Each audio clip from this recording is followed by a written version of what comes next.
Swastiastu, Assalamualaikum warahmatullahi wabarakatuh. Shalom, Namo Buddhaya, salam sejahtera bagi kita semua. Selamat pagi, siang, dan malam kepada Pak Arya selaku guru informatika di kelas 10-11. Saya dan kelompok saya pada hari ini ingin mempresentasikan atau membahas mengenai pengertian dan contoh kolaborasi dalam sistem komputer atau IMK. Baik Bapak, pada presentasi kali ini adapun yang kita bahas, yang pertama adalah pengertian IMK atau HCI, yang kedua ialah tujuan dari IMK dan HCI, yang ketiga ialah komponen-komponen IMK, yang keempat ialah macam jenis interaksi yang dilakukan pengguna dengan sistem komputer, yang kelima ialah interaksi software dengan software, yang keenam ialah interaksi hardware dengan hardware. Yang ketujuh ialah interaksi hardware dengan software. Dilanjutkan dengan penutupan Bapak. Baik, sebelum menuju sesi presentasi, alangkah baiknya saya memperkenalkan diri. Saya sendiri Nika Dersi Juliantari, nomor absen 28 sebagai moderator dan pembahas yang akan membahas salah satu materi di presentasi kita pada hari ini Pak. Baiklah, dilanjutkan oleh rekan-rekan saya sembari membahas pembahasan mereka. Om Swastiastu. Selamat pagi, perkenalkan nama saya Nikomas Laksmi Gayatri, absen 30 dari kelas 10-11. Jadi, hari ini saya akan menjelaskan tentang pengertian IMK atau interaksi manusia dengan komputer. Interaksi manusia dengan komputer adalah disiplin ilmu yang mempelajari tentang hubungan manusia dengan komputer, yang di dalamnya meliputi perencanaan, evaluasi, dan implementasi user interface atau antarmuka, supaya bisa lebih mudah digunakan oleh manusia. Sekian pengertian dari IMK.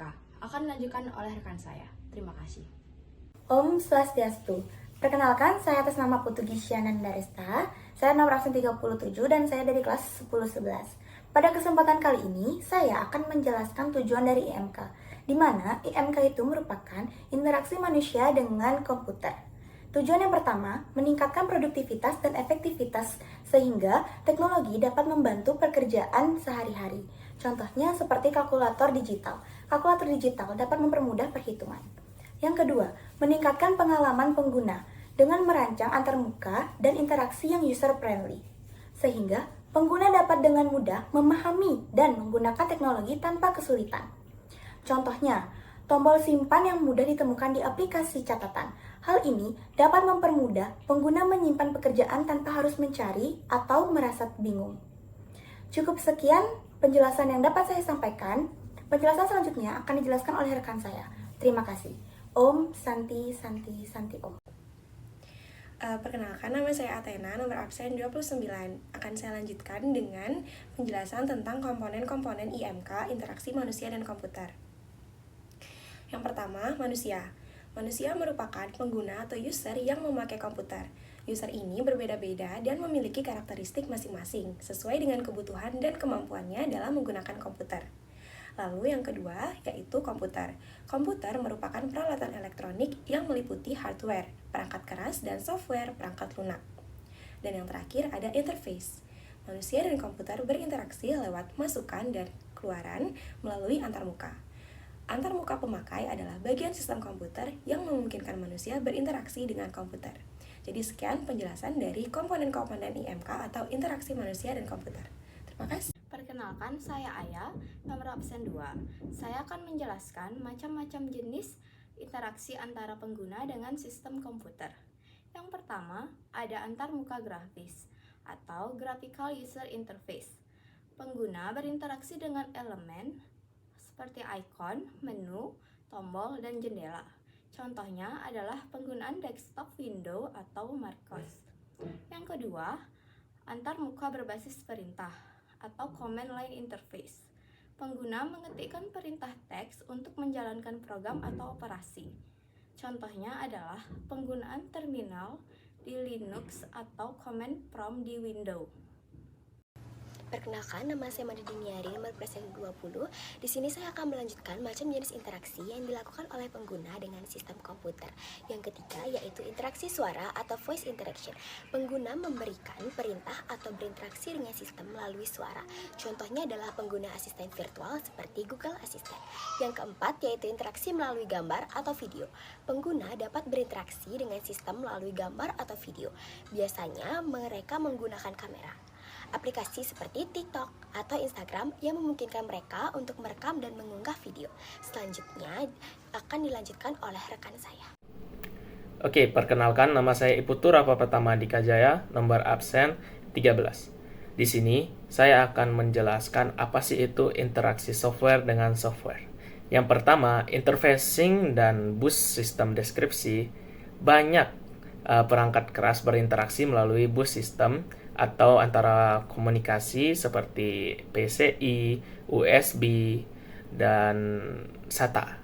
Yang kedua, protokol komunikasi hardware, yang dimana protokol komunikasi seperti SPI, I2C, dan UART kemungkinan digunakan untuk menggunakan berkomunikasi antara perangkat keras dalam sebuah sistem embedded atau perangkat mikroprosesor.